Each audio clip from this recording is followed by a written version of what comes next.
What's up mga mare? Ayan, so after ng magpuan ng talong, andito na naman tayo sa kalsada.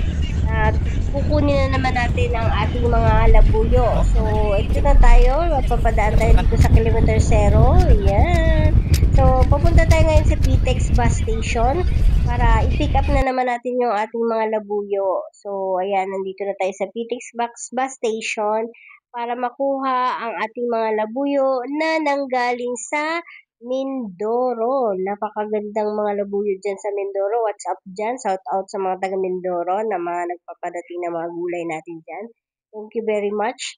So, ayan na po yung ating mga labuyo. Ayan, kinakarga na po. So, dadalhin natin yan ngayon. Pupunta ng Balintawak Market. So, ayan po, napakaraming labuyo na naman ang pinarating ni Madam Emily. So, bebenta natin to sa mga guys. Ayan, syempre, nandito ako po yan. Ayan, syempre, ho yan. So, ayan guys. So, magkita-kita tayo ngayon, mamaya.